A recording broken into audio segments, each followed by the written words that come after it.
to our dear students. I hope so you are fine and enjoying good health. So, my dear students, in our previous lecture, we have studied the topic mass of the earth from the chapter number 5.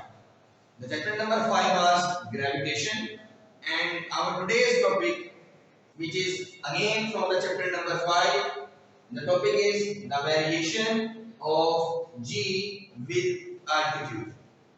बेटा हमने इस chapter के अंदर इस topic के अंदर हमने basically हमने डिफाइन करना है कि जो इफेक्ट है जी का वो अल्टीट्यूड पर क्या होता है. Before starting this lecture I am giving you the basic concepts जो बेटा हमने पिछले लेक्चर्स में हमने पढ़ा है. दो बेटा टॉपिक्स हमने अभी तक पढ़े हैं separately law of gravitation and mass of the earth. तो इन्हीं को बेटा आपने ज़हन में रखना है क्योंकि इन्हीं के कॉन्सेप्ट्स के साथ हम इस टॉपिक को समझ सकते हैं. सो हमने बेटा लास्ट टाइम पढ़ा था कि according to the law of gravitation the formula is F is equals to capital G m1 m2 over d square. ठीक है जी.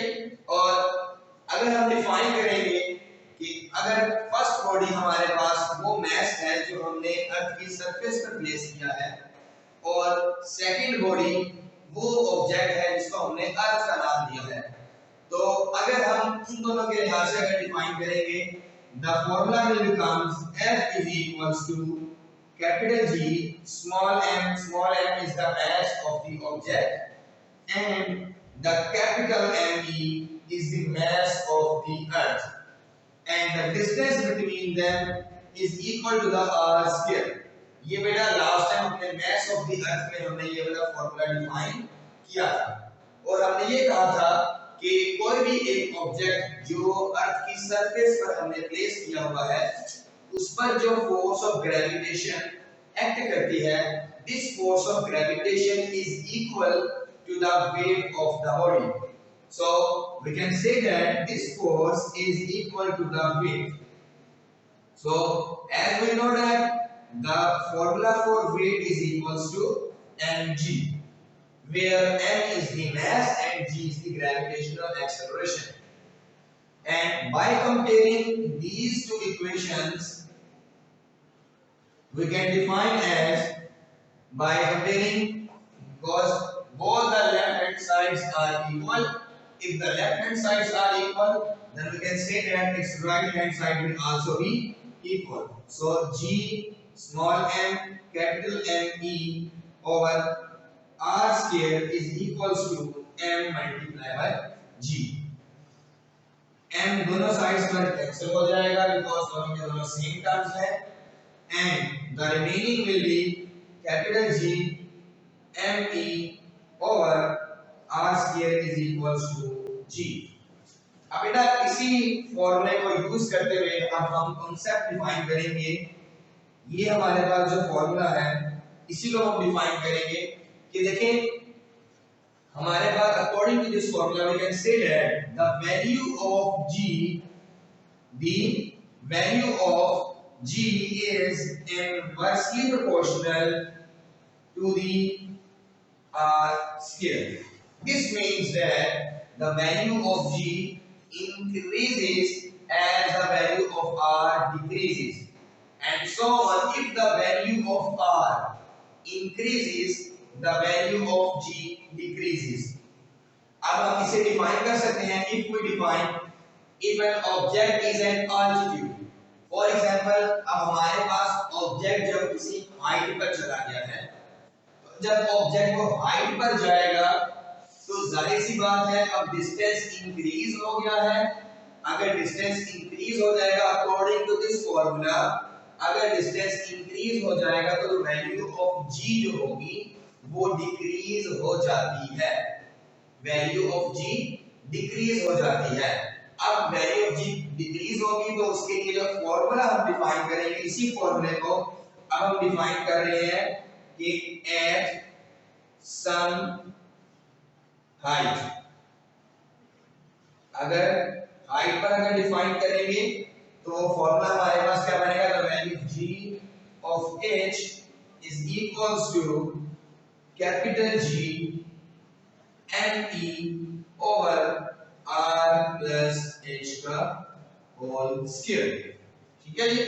तो बेटा ये हमारे पास एक कंप्लीट हमारे पास एक फॉर्मूला डिफाइन हो गया है, जो डिफाइन करता है कि as we increase the distance between the two objects the value of g decreases, the value of g decreases। तो ये हमारे पास जब फॉर्मूला डिफाइन हो गया है, अब अकॉर्डिंग टू आवर टॉपिक हमने यही डिफाइन करना था कि what is the variation of g with altitude. अब ये एल्टीट्यूड हमारे पास क्या होता है, इसको हम डिफाइन करते हैं। एल्टीट्यूड हमारे पास क्या होगा, it is the place above the sea level. It is the place, or we can say that it is an height. It is the place or height above the sea level. So this will be defined as the altitude. ये अगर हम sea level से height पर जाते हैं तो वो हमारे पास altitude कहलाता है। ठीक है जी। अब उसी के मुताबिक अब हमने ये फॉर्मूला हमने डिफाइन किया है कि let's suppose if we place an object with some height the value of g decreases. तो बेटा ये हमारे पास एक कंप्लीट हमारे पास फॉर्मूला डिफाइन हो गया है। अब इसकी तरफ मेन हेडिंग्स पर आते हैं, जैसे हमारा टॉपिक था। अब टॉपिक बेटा अगर आपको ये पेपर में आता है तो सबसे पहले आप इसको डिफाइन करेंगे इंट्रोडक्शन। इंट्रोडक्शन बेटा आप ले सकते हैं मैथ्स ऑफ द अर्थ से भी, और शुरू में जैसे मैंने ये फॉर्मूला डिफाइन किया है, so this will be your introduction.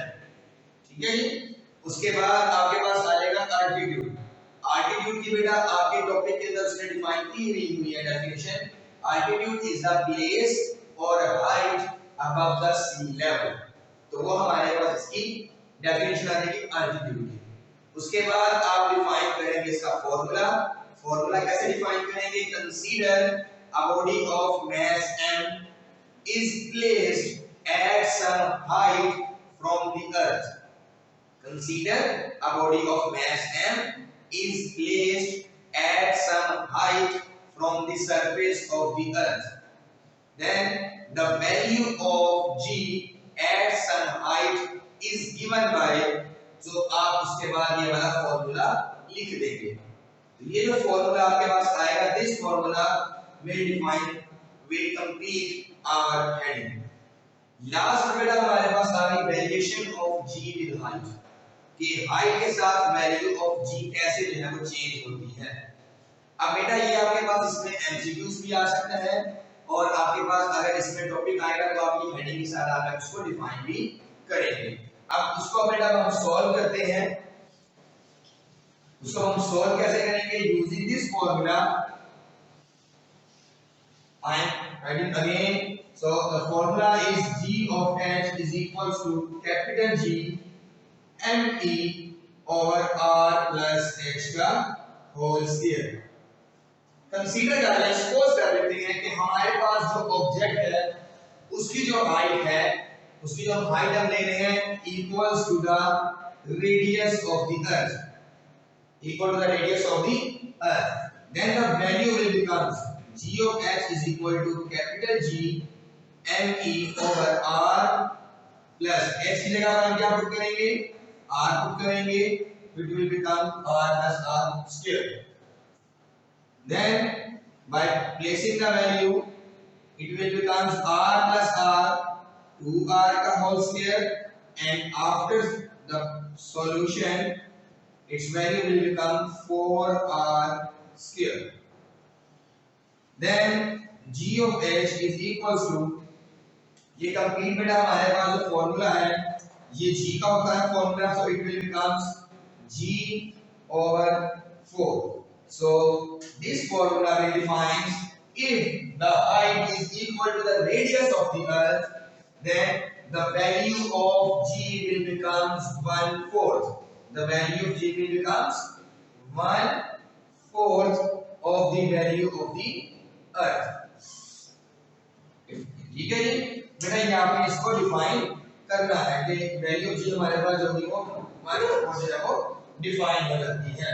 Similarly if we defines if the height is equals to the 2r, this means that we are again increasing the height। अब हम और हाइट को बढ़ा रहे हैं, मतलब हम ऑब्जेक्ट को और ऊपर लेके जा रहे हैं।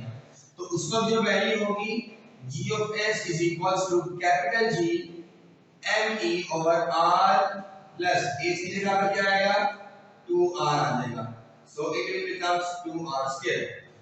So after putting the value g m e over r plus 2r, it will becomes 3r whole square, and after the solution the value will becomes g m e over 9r square।